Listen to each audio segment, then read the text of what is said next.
Es la creación de una zona especial económica un incentivo directo para estimular el crecimiento de la economía o la propuesta supone ceder control y autonomía de algunos territorios? La respuesta a esa y otras preguntas aquí en 8 en punto.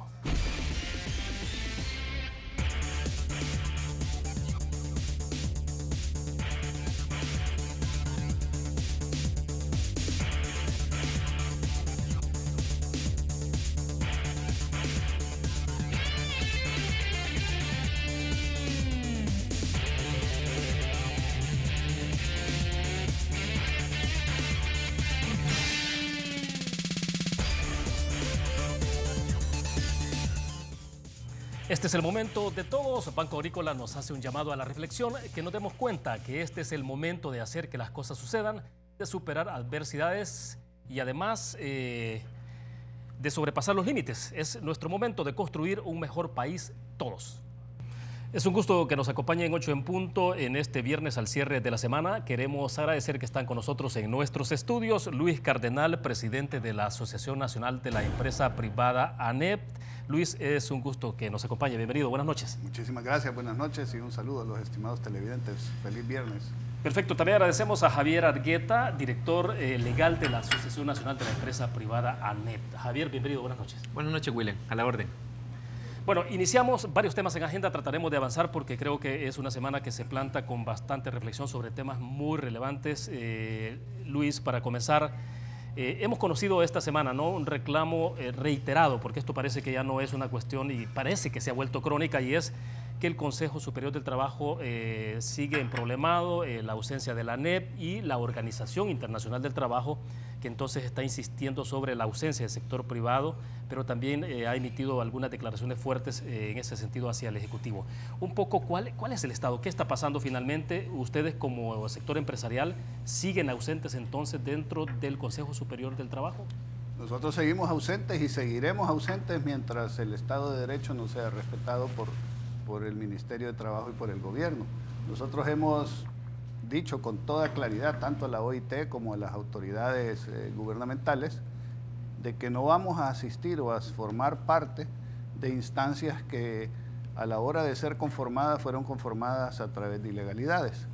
Esto pasa por el Consejo Superior del Salario Mínimo, donde se manipuló la elección para poner a representantes del sector laboral como que eran representantes del sector laboral del sector privado, siendo personas activistas sindicales uno y sindicalistas del sector gubernamental el otro. Y en el sector y en el Consejo Superior del Trabajo también sucede la misma situación, en donde el gobierno quiere manipular la instancia para conseguir sus objetivos y sus propósitos y obviar para lo cual la misma instancia fue creada. Ahora, este impasse se generó en 2013, ¿no? O sea, estamos hablando que desde 2013 es que ustedes están ausentes del Consejo Superior del Trabajo. Creo que 2012. 2010 sí. es antes. Sí. A ver, lo que ha habido alrededor de esto entonces es que siempre la OIT ha insistido sobre la necesidad de que se elaboren normas de elección claras, vinculantes y objetivas. ¿Nada de eso ha ocurrido entonces? No, nada de eso ha ocurrido. El gobierno se mantiene en lo que ha hecho, no está dispuesto a cambiar. Dedica sus actividades, en lugar de buscar un trabajo tripartito, un trabajo conjunto, un entendimiento entre los sectores, se dedica a hacer actividades que en vez de sumar restan. Ahí estamos viendo a la ministra pintando una calle con los colores de los LGTBI, poniendo una bandera y en marchas y en otras cosas que no tienen nada que ver con buscar el entendimiento de los diversos sectores que conforman la vida productiva del país. Entonces, así las cosas, es bastante difícil que nosotros lleguemos a conformar una instancia sencillamente para que nos tomen una foto, para ser instrumentalizados o para que vayamos a perder el tiempo. Es decir, bajo esas circunstancias ustedes no regresarían. No, nosotros no regresamos mientras no se cumpla la ley, mientras no se respete el Estado de Derecho y mientras los representantes con los que vamos a ir a tratar estos temas sean los verdaderos representantes de los sectores. ¿De qué sirve ir a reunirnos con alguien que está puesto ahí por el sector gobierno para irle a hacer, iba a decir los mandados, pero irle a hacer el trabajo al gobierno? ¿Verdad? Entonces mejor reunámonos solos con el gobierno porque esa gente que supuestamente representa al sector laboral del sector productivo, realmente no se representan más que a ellos mismos y al gobierno y los intereses del gobierno. Entonces ya la tripartita se vuelve una farsa y nosotros no vamos a ser parte de una farsa. Ahora, sin embargo, Javier, al interior del Consejo Superior del Trabajo se han tomado decisiones cruciales. Por ejemplo, toda la discusión que tiene que ver con aumento del salario mínimo y, bueno, ocurrió años atrás y se está hablando incluso de la posibilidad de que se vuelva a tomar ese tema de aumento del salario mínimo nuevamente en el Consejo Superior del Trabajo. Esto supondría entonces que ANEP sigue ausente.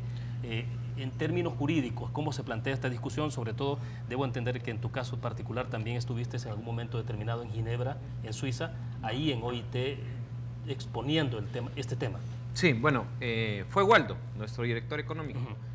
Primero quiero comentarte que las funciones del Consejo son básicamente analizar todos los proyectos de ley, analizar toda la política laboral. Ese es el mandato que da OIT. Y el problema no solo radica en que si querramos estar nosotros o no, sino que el gobierno no quiere el Consejo. ¿Por qué el gobierno no quiere el Consejo? Porque el gobierno se sometería a los convenios internacionales, a las leyes y a las sentencias de la Sala de lo Constitucional en la consulta tripartita.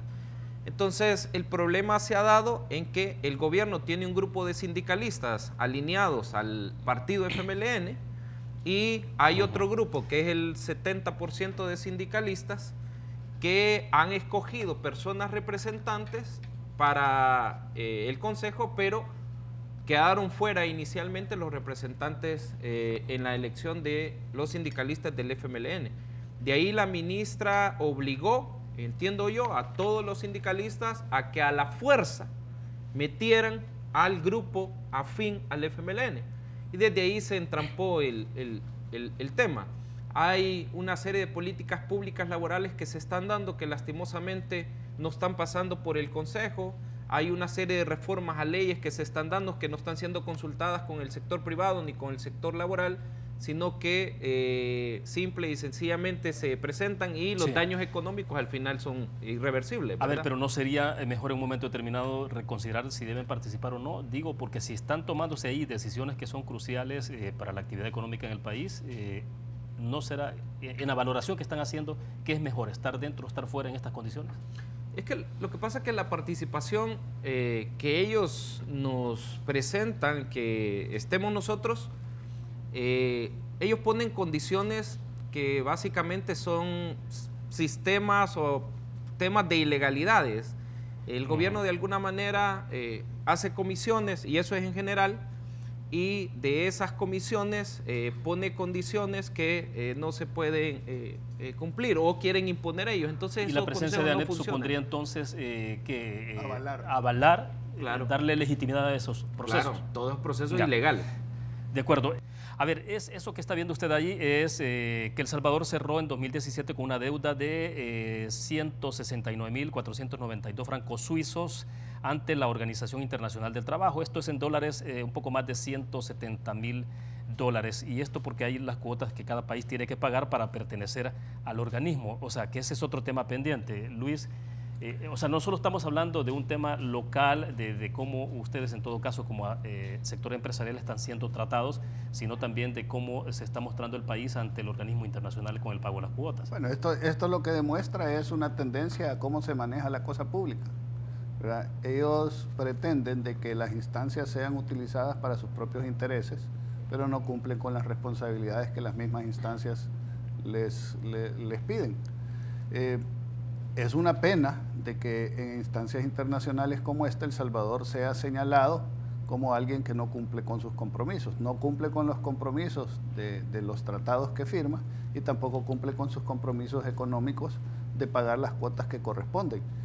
Por lo menos en algunas instancias donde yo he asistido, sucede que a la hora que se lee el acta y se lee la agenda, siempre se mencionan cuáles son los países que no han pagado, y los países que no han pagado son, digamos, pasan la vergüenza de ser morosos ante la instancia donde están participando.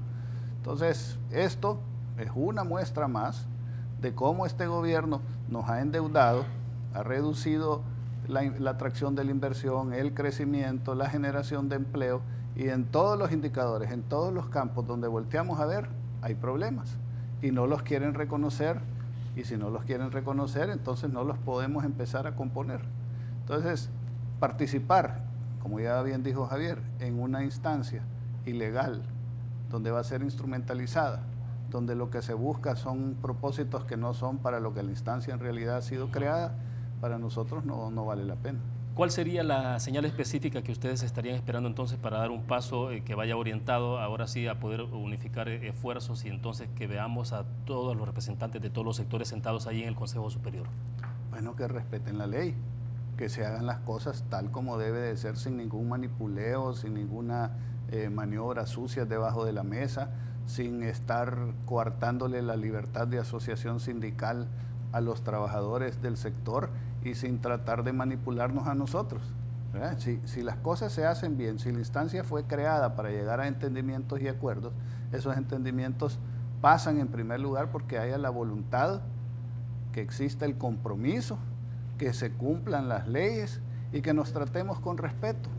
Nosotros nunca hemos ofendido, nunca hemos personalizado, pero sí hemos sido víctimas de marchas, de insultos, de epítetos, de una cantidad de presiones que no ayudan a buscar entendimientos y a que esta instancia funcione. Pero quizás, repito, lo más importante es que se hagan dentro del marco de la ley y la legalidad. De acuerdo, nos quedamos en ese punto.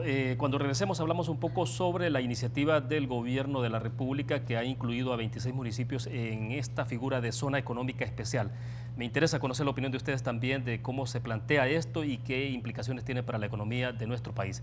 Vamos a la pausa, regresamos.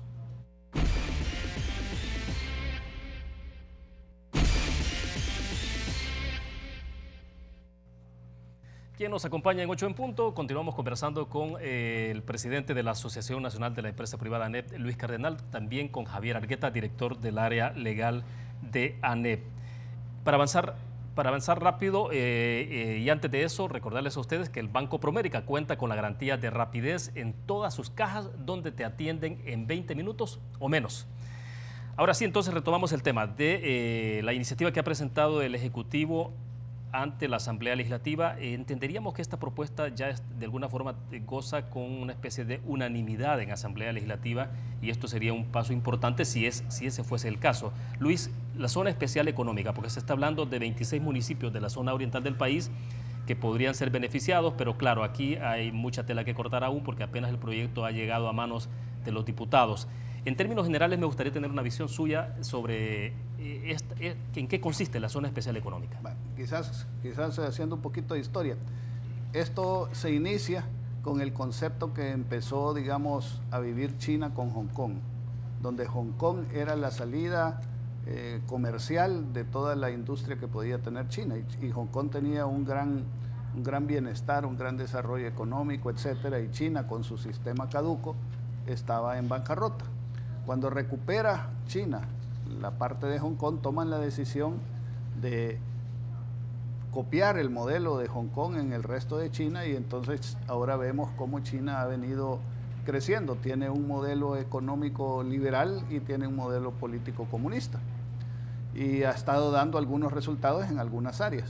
Entonces lo que se está haciendo con esto o lo que se hace es, se dice, miren, en países en los que tienen algún tipo de problema, se hace una zona especial con leyes especiales, con condiciones especiales, con regulaciones especiales, con incentivos especiales para atraer la inversión a esa zona y que de esa zona los beneficios irradien al resto del país. Y es una especie de experimento. La idea es buena. El diablo está en los detalles, como dicen, y en la implementación. Porque si creemos que una zona especial es solo darle beneficios fiscales a un área, entonces la zona económica no está cumpliendo todo el propósito ni va a tener todos los beneficios que esta zona debería de tener. Sí. Aquí, y con esto concluyo, aquí en una zona económica especial, lo que debe de hacerse o lo que se hace en las que ha funcionado es que hasta se cambia la legislación. Se cierra una especie de territorio, la gente que vive ahí acepta someterse a una legislación, en muchos casos la legislación inglesa. Hay jueces ingleses que son los que dilucidan algunas disputas, especialmente comerciales, entre las entre las entidades participantes y entonces tienen una seguridad diferente, una legislación diferente, un costo diferente, etcétera.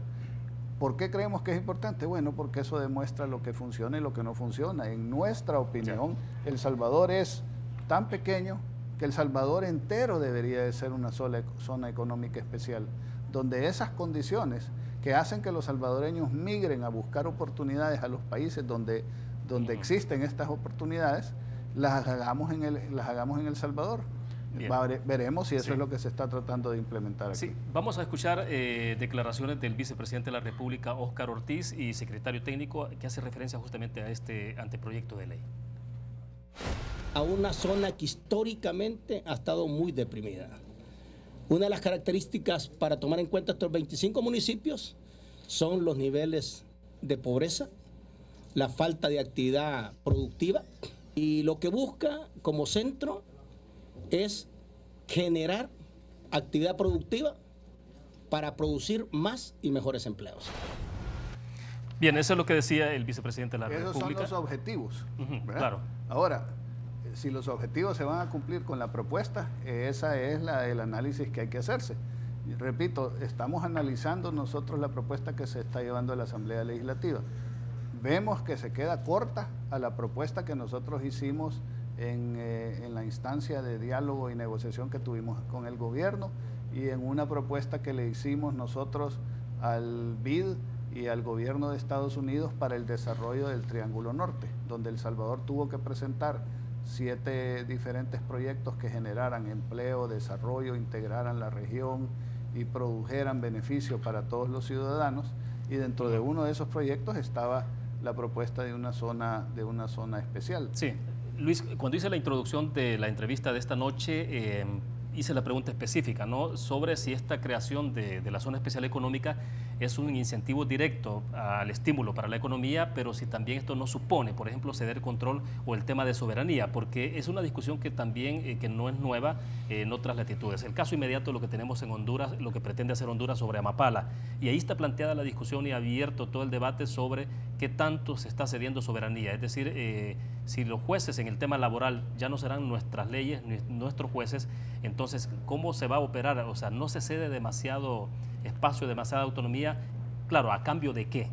Exacto, sí se cede soberanía, obvio, porque uno está aceptando legislaciones de otros países, pero al aceptar esas legislaciones de otros países está aceptando que esas legislaciones son mejores que las que tenemos nosotros, que esos jueces son o actúan o dan mejores resultados que los que tenemos nosotros, que dan más seguridad jurídica, que hacen más viable la atracción de la inversión. ¿Y esto no va a ir en detrimento del sector de los trabajadores, por ejemplo? No, porque están los derechos de los trabajadores están regulados, pero están regulados bajo los conceptos de una sociedad más moderna. O sea, si en Inglaterra, supongamos que se ocupara el régimen inglés, en Inglaterra hay sindicatos. Y si queremos decir, bueno, a cualquier trabajador de aquí de El Salvador le decimos, usted tiene la oportunidad de que le den visa, le enseñen inglés y todo, y vaya a trabajar a Inglaterra, ¿se queda aquí o va a trabajar allá? Estoy seguro que se va para allá, así como se va para Estados Unidos.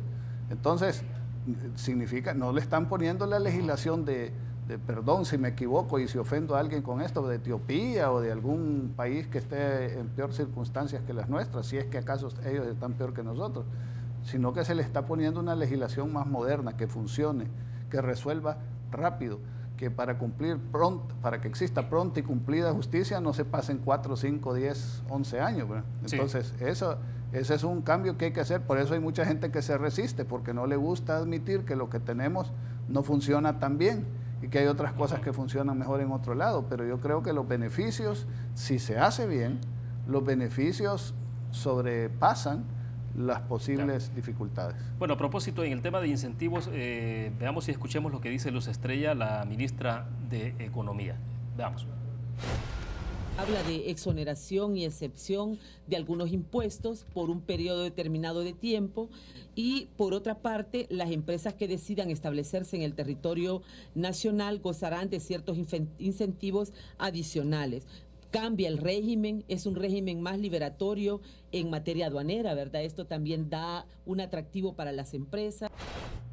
Ahora, y a propósito de ese punto, Luis, el día de ayer en la entrevista radial en 102.9 nos acompañaba Mauricio Chusí y él decía que tiene más impacto simplificar los trámites que hacer un polo de desarrollo. Claro, no estaba desmeritando necesariamente esta iniciativa, pero es decir, lo que en el fondo se decía era, bueno, hay cosas que se pueden hacer y no necesariamente recurrir a esas figuras. Obvio, nosotros lo hemos venido diciendo desde hace tiempos, que si se reduce la tramitología, se facilita, se da más eficiencia, si hay seguridad jurídica, si se capacita mejor a las personas, si se crea la infraestructura básica necesaria, si se hacen las cosas que se deben de hacer para darle bienestar a la ciudadanía, obviamente se darán esos beneficios. Aquí lo que se está haciendo, y creo que esto sí también es importante considerarlo, el país es un país pequeño, sí, y la actividad económica está concentrada en las grandes ciudades. Y lo que se tiene que buscar, o una de las cosas que se tiene que buscar, es cómo se atrae actividad económica a ciertos lugares del país que se están como medio abandonados y donde hay mucha pobreza y donde la gente no encuentra oportunidades. Y particularmente la zona oriental, que en el pasado se ha considerado siempre, bueno, actualmente se sigue considerando que de Lempa para allá prácticamente es otro país y que vive de las remesas, más deprimido y que vive particularmente de las remesas. Así es. Entonces, claro que se pueden hacer algunos proyectos especiales y eso no está mal y no nos oponemos a eso, que quede claro. Lo que estamos diciendo es que esas experiencias y las razones por las cuales se están buscando esos incentivos ahí para desarrollar esas zonas, deberíamos de trasladarlas e implementarlas a nivel nacional para que todo el país sea de verdad una zona económica especial para el mundo y que entonces los salvadoreños tengamos mejores oportunidades de vivir, sí, de una mejor manera. De acuerdo. A ver, Javier, en la parte legal, un poco siempre la discusión sobre esto es hasta dónde puede reñir una figura en la parte legal, digamos, incluso con el tema constitucional en el país. Sobre todo cuando se habla de que se está cediendo ciertas facultades, la jurisprudencia, por ejemplo, el control territorial en ciertas zonas. Entonces, ¿cómo abordar esa parte que no implique entonces una violación a la Constitución? Bueno, en primer lugar, el único que puede decir si hay violación a la Constitución o no es un tribunal constitucional, pero te comento, nosotros hicimos un estudio constitucional y primero habría que felicitar al gobierno porque tomó la idea de ANEP. Esta es una idea que ANEP presenta en uno de los ENADES. Quizás nosotros fuimos un poco más agresivos porque ellos se están limitando, la ley establece un capítulo de exenciones fiscales y establece también ciertas prioridades a los inversionistas en materia de migración, se crea un consejo, pero hay una serie de tramitología sumamente burocrática en esa ley. Entonces yo supongo que la Asamblea Legislativa, la Comisión nos va a llamar o nosotros vamos a solicitar ir a presentar nuestra propuesta si decide. Hay un tema importante, cuando uno presenta un proyecto de ley para generar empleos, uno no tiene que pensar como empleado público, lo digo con todo el respeto, tiene que pensar como inversionista. Entonces parece que la ley ha sido pensada desde la óptica de lo público, de yo voy a convencer al privado para que venga y le voy a dar este par de cosas. Y eso no es así. ¿Por qué te comento esto? Porque la ley de APP que se creó hace varios años no tiene ningún asocio público-privado. Entonces, esto no es un tema de que voy a lanzar una ley y van a venir inversionistas. No, hay que entender al inversionista. Por ejemplo, se pone 20 millones de dólares. Cuando sí, en Estados Unidos son $500,000. Se pone una serie de trámites que hay que hacer para poder calificar y se pone hasta un tema de unas tasas. Entonces, nosotros sí creemos que se puede reestructurar la ley, no se puede reformar, digamos, lo que ya está del anteproyecto, sino que reestructurar. Y esperaríamos que la comisión nos llame, porque si esto es solo por lanzar una publicidad de que quiero inversión, estamos mal, porque sí la gente necesita empleo y sí como salvadoreños necesitamos a los inversionistas, pero constitucionalmente cuando te decía que nosotros éramos más agresivos, creábamos hasta jurisdicciones especiales. Eso la Constitución lo permite, crear jurisdicciones especiales o jueces especiales para los temas. No riña con la Constitución. De acuerdo, quedémonos en ese punto. Cuando regresemos, sí me interesa explorar esto, porque se puede tener una ley especial, pero el tema es si vendrán los inversionistas, y la búsqueda de inversionistas implica ir a todo el mundo a buscarlos, ¿no? Si no, la experiencia de lo que ha ocurrido con el puerto de la Unión, que es lamentable sin duda alguna. Vamos a una pausa, regresamos con más en 8 en punto.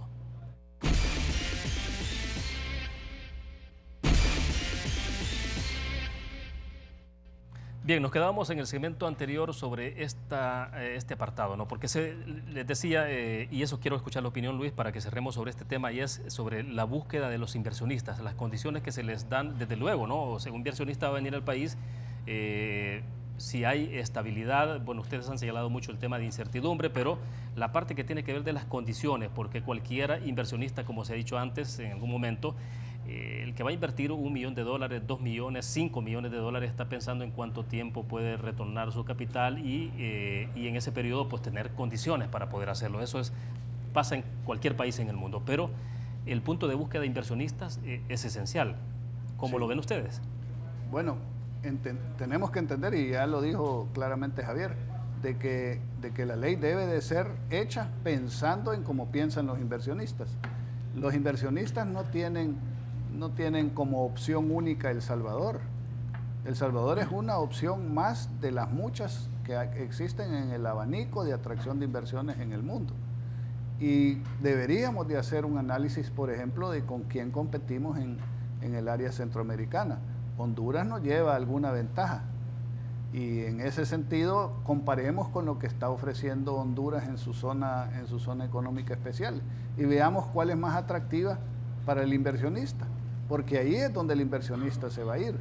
Si a pocos kilómetros de distancia tiene una oportunidad que le ofrece más tranquilidad, más garantías, le da más beneficios, pueden aprovechar mejor su inversión, pues se va a ir para allá.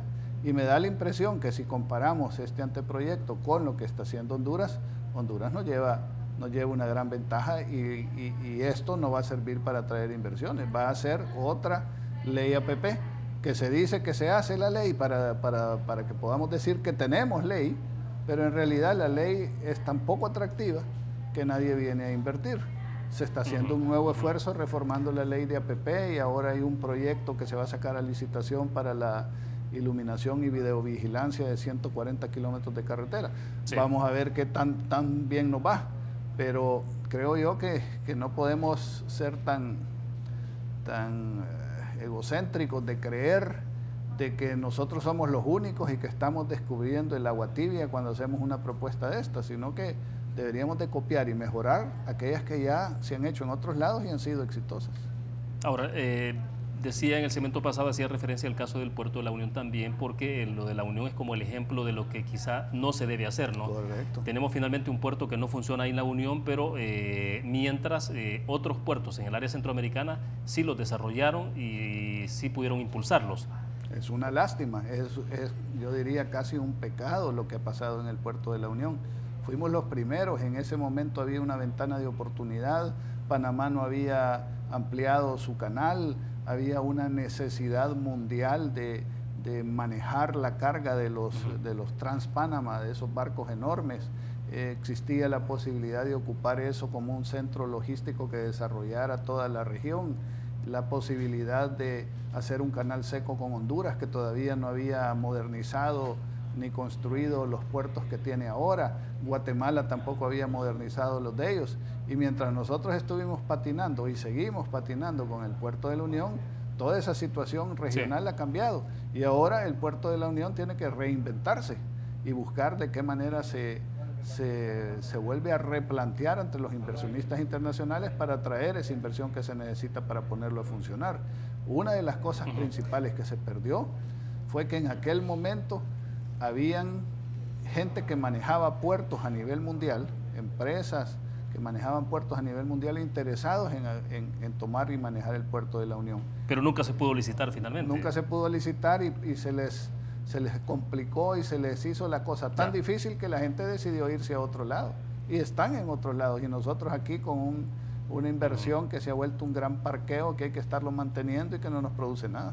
Ahora, mientras tanto, la región pasa por una situación bastante complicada, sobre todo y de manera particular, Luis, es el caso de Nicaragua, con la situación crítica que está viviendo ese país. A estas alturas de lo que estamos en esta entrevista, más de 300 muertos, un poco más de 200 muertos que han sido certificados por la Comisión Interamericana de Derechos Humanos, donde confirman que efectivamente hay responsabilidad del Estado, ¿no?, de las instituciones del Estado, en este caso llámese Policía Nacional ahí en Nicaragua, incluso grupos paramilitares que están operando. Pero en ese contexto, Luis, yo quisiera saber un poco cuál es el impacto que está teniendo esto sobre la actividad económica, porque conocimos de manera extraoficial una carta que envió el embajador salvadoreño Asensio a el canciller nicaragüense. Esta es una carta fechada el 2 de julio, donde hacía referencia precisamente a la preocupación que hacía, esa es parte de la carta, ¿no?, donde hacía referencia a la preocupación que había porque cerca de 400 transportistas estaban prácticamente retenidos, incluyendo salvadoreños. Este es el caso de un tranque en Jinotepe, en la cabecera departamental de Carazo. Y claro, al final en medio de la carta también hacía referencia un poco prácticamente una especie de casi de solidaridad con el gobierno de ese país. Pero el tema en esencia es un hecho concreto que está ocurriendo de impacto en economía. Su opinión. Bueno, parto por decir que no me da ninguna satisfacción ni ningún placer señalar que eso que está sucediendo en Nicaragua, nosotros dijimos que iba a suceder. Cuando nos decían a nosotros, miren, aprendan del modelo nicaragüense, donde se entregan todas las instituciones, donde uno deja que el gobierno se tome la corte, la policía, el ejército, los jueces, el tribunal electoral, todas las instituciones tomadas, con tal de que te deje a vos el presidente de turno, el dictador de turno, el emperador de turno, te deje hacer negocios. Y vos podés hacer negocios. Miren, se están yendo salvadoreños y todos para allá. Y nosotros dijimos siempre, eso no va a durar, no es sostenible. Cuando eso caiga, va a generar mucho sufrimiento. ¿Y eso se lo dijeron ustedes a sus similares? A todos. A todos. Dijimos, a todos. Pero también al sector empresarial de Nicaragua, ¿no? Se lo dijimos al sector empresarial de Nicaragua. Y todavía hace quizás un mes antes de que estallara esto, hubo algunos roces porque yo di una entrevista y la entrevista generó algún escozor allá, ¿verdad? Una entrevista a un medio extranjero. O sea, ¿no gustó lo que usted dijo sobre lo que estaba pasando? No, es que no había pasado todavía. Lo que dije yo es que... de manera anticipada. Anticipada, sí. Dije yo, esto no es sostenible en el tiempo y va a causar mucho sufrimiento y mucho dolor. Y ahí está. No pensaba yo que iba a suceder tan pronto, pero que iba a suceder, porque la historia se repite y eso, digamos, de alguna manera ya se había visto en la época de Somoza. Bueno, dicho lo anterior, obviamente que nosotros tenemos una apuesta por la integración regional y cuando uno de nuestros países pasa por una crisis tan grave como la que está pasando Nicaragua, toda la región sufre. El día de hoy recibí una información que digamos ya Honduras contabilizó los costos que está teniendo el problema de Nicaragua para la economía hondureña y que lo miden en 1.600 millones de lempiras. Habrá que hacer la traducción a dólares, no sé cuánto estará el lempira. Aquí ya se hablaba de que esto podía estar costando 300, 400 millones de dólares a la economía. Ya había escasez de quesillo para las pupusas, que es nuestro principal, digamos, alimento. Hay consecuencias. La primera consecuencia es el sufrimiento humano, pero la ¿Ustedes segunda... han tenido algún reclamo directo en términos de la gente que pertenece a NEP de decir, miren, ayúdenos o participen o vean qué contacto hacen en Nicaragua para salir de esto? Pero se ha hecho lo que se ha podido. Pero hay, digamos, peticiones que entendemos que son peticiones, digamos, justificadas, pero hay algunas que son más razonables que otras. En primer lugar, nosotros no tenemos la capacidad de decirle a la gente que está haciendo los tranques para proteger sus vidas y para defenderse, de que los abra porque eso está perjudicando a nuestros bolsillos. Sería injusto anteponer un interés económico al interés de la vida y la seguridad de otras personas. Nuestros empresarios lo entienden y buscan alguna manera de cómo solucionarlo. Hay algunos otros que dicen, no, quiten los tranques y ya, y como sea, ¿verdad? Había un estimado amigo de una gremial de transporte que creo que se molestó conmigo porque porque nosotros no hicimos lo que él pretendía, pero nosotros no tenemos ni la capacidad, ni tampoco tenemos la cara dura de irle a decir a la gente, mire, dejen los tranques, abran las carreteras, saquen los camiones porque esto le está causando un daño y ahí sálvense ustedes como puedan. No lo podemos hacer, ni nos van a hacer caso tampoco. Entonces, la situación allá es crítica, tenemos que aprender de los... Cuando veas la casa de tu vecino incendiar, pon tus barbas a remojar, dice el dicho español, y creo que nosotros tenemos que aprender de eso para no cometer los errores. Creo Luis, pero en el caso nicaragüense, el sector empresarial tiene un alto nivel de responsabilidad en esto que está pasando, ¿no? En términos de decir en algún momento que prácticamente terminaron casi cogobernando con el sandinismo en Nicaragua, o hacerse un poco del ojo pacho, digamos, de lo que estaba pasando, mientras la lógica de Daniel Ortega era entonces, y sigue siendo, yo me encargo de la administración de los bienes públicos y ustedes hagan la cuestión privada, sigan haciendo su trabajo, pero la parte política no se metan, eso lo resuelvo yo. Eso sí es, eso sí fue. Y yo estuve presente, porque me había invitado a dar una charla hace algunos años, antes de la primera elección de Ortega, y llamó a los empresarios cuando yo estaba ahí, y les dijo, miren señores, ustedes no se metan en política y yo les voy a dejar hacer negocio. Ustedes no le ayuden a la oposición, no me critiquen, no se metan en política, no hablen de política y yo les voy a dejar hacer negocio. Entonces, sí se hace negocio y ellos pensaban de que hasta cierto punto ellos, no diría cogobernar, pero digamos que tenían una influencia sobre el gobernante. ¿La moraleja entonces? La moraleja es que la institucionalidad, el Estado de Derecho, las reglas claras, todos iguales ante la ley, donde el Estado no favorezca a nadie y los amigos no puedan hacer negocio a la sombra del Estado, es más importante para hacer que hacer un negocio el día de hoy, porque esos negocios no son sostenibles. Bien, nos quedamos en el punto, hacemos la última pausa comercial. Cuando regresemos ahí escuchamos también a Javier sobre este tema, el anteproyecto de ley de agua, la supuesta privatización. Prácticamente no hay día en este país de las últimas 2 semanas que no haya una protesta pública. Este día, por ejemplo, en la mañana cerraron la autopista en el sector de tramo del desvío de San Vicente sobre la Panamericana. Ha sido cerrado, ha sido bloqueado por algunas horas y obviamente eso tiene un fuerte impacto ya sobre la situación económica del país. Vamos a una pausa, regresamos.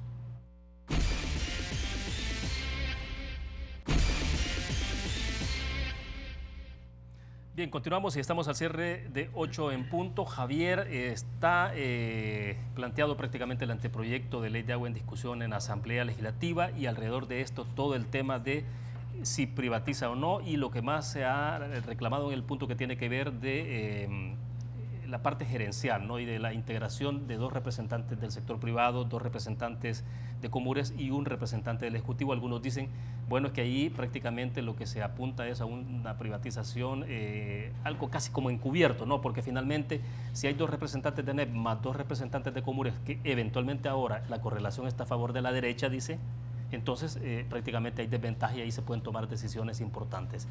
Esta semana también hemos visto... el candidato presidencial del Partido Arena, Carlos Calles, ha ido a la Asamblea Legislativa en un intento porque se pueda hacer una reforma constitucional y se garantice la parte pública del agua, digamos, y la garantía de que no se va a privatizar. Claro, eso es una reforma constitucional que implicaría esperar 3, 4 años más porque después tiene que ser ratificado, ¿no? Pero ese punto específico del ente rector, Javier. Bueno, en primer lugar hay que comentar que el tema ya se le está cayendo bastante al FMLN. Esto se deriva de una publicidad político-partidaria donde se han quedado los grupos de choque del FMLN que lo sacan de la Universidad Nacional. El 80-90% de los estudiantes de la Universidad Nacional quieren estudiar, quieren salir adelante y lastimosamente parte de los grupos de choque o la dirigencia de los grupos de choque es el rector de dicha universidad y pagada con nuestros impuestos. Eso es lo más triste. Y un poco algunos sindicatos de ANDA son los que mueven estas marchas. Al final la gente ha entendido que es imposible privatizar el agua. Esto es como mencionar que se puede privatizar el oxígeno, como que se puede privatizar el mar. el agua es un bien público que la sala ha aclarado, que además es un derecho fundamental y no se puede. Después se montaron en el tema de que se quiere privatizar porque la ANEP, alguien propuso, hay 2, 3 proyectos que se proponen que la ANEP proponga personas para que pasen a ser funcionarios. Y con eso se han quedado, que se va a privatizar porque ANEP propone. Esto también es sencillo, es básico el argumento, porque si no estaría privatizado el Instituto de Acceso a la Información Pública. El Instituto de Acceso a la Información Pública es una entidad pública que los funcionarios vienen de propuestas de sectores sociales, como sindicatos, como universidades, como gremios empresariales, los 5. Si no, pues estaría privatizado el Fondo Social para la Vivienda.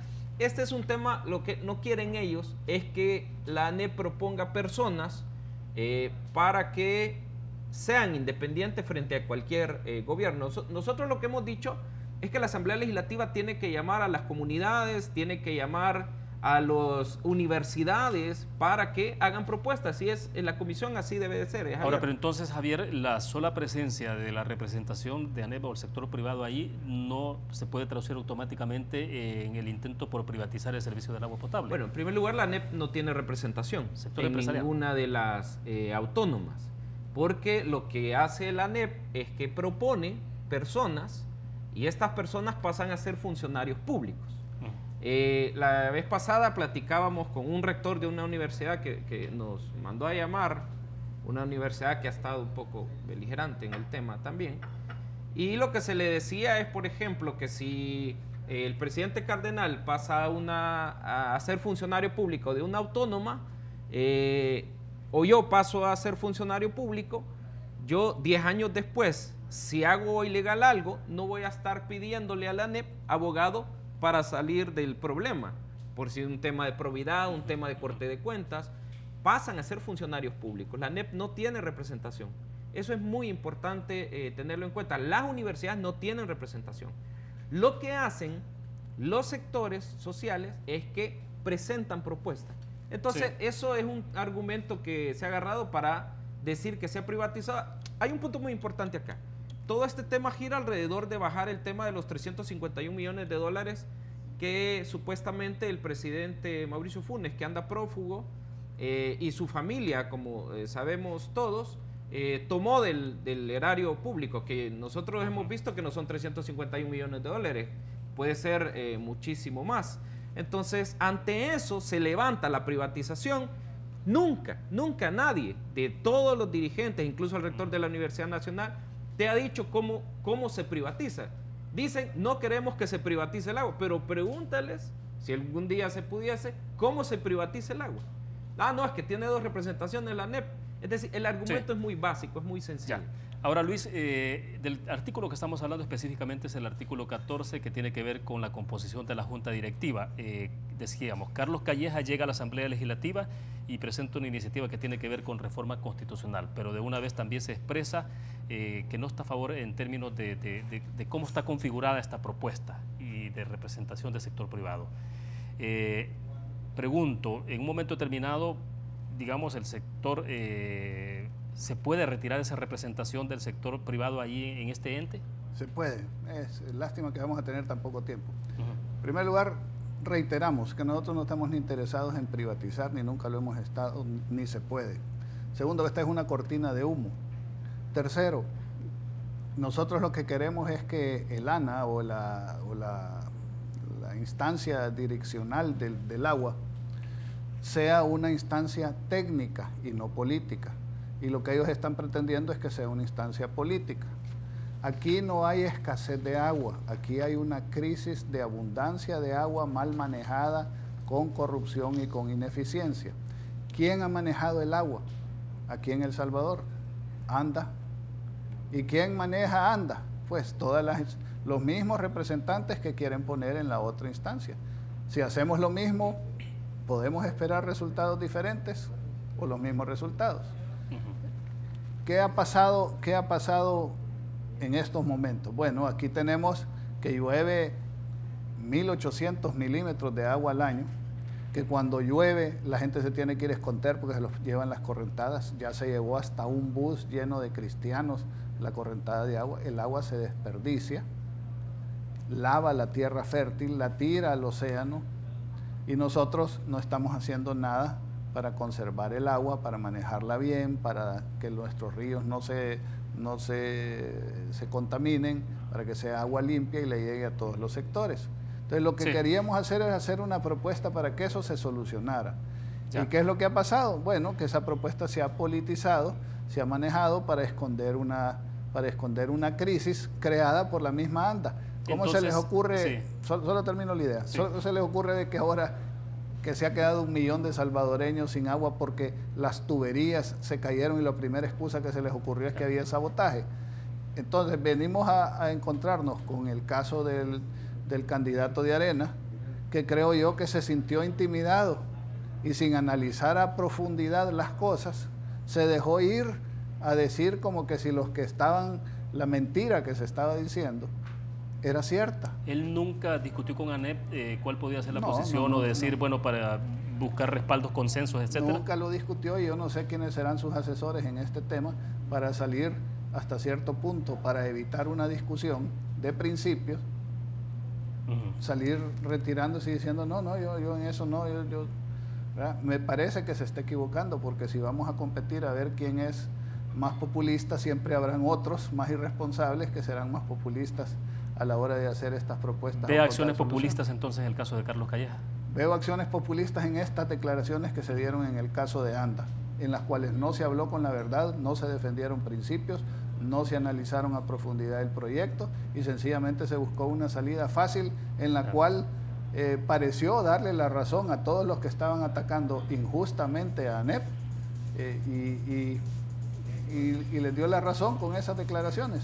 Pero eso no es cierto. Entonces yo creo que este tema se presta para una discusión mucho mayor y mucho más profunda para poder que todos los ciudadanos encuentren cuál es la verdad. Y más adelante tendremos el espacio abierto, Luis, para que podamos conversar a profundidad y dedicar entonces un tema como este a un programa específico. Gracias por estar esta noche con nosotros. Muchísimas gracias, William. Muy buenas noches y que pasen un buen fin de semana. Perfecto, gracias, Javier. Es un gusto que hayas compartido. Gracias, William. Buenas noches. Bien, terminamos de esta manera, 8 en punto. Que descansen el fin de semana. Nos vemos el próximo lunes a las 8 de la noche. Buenas noches.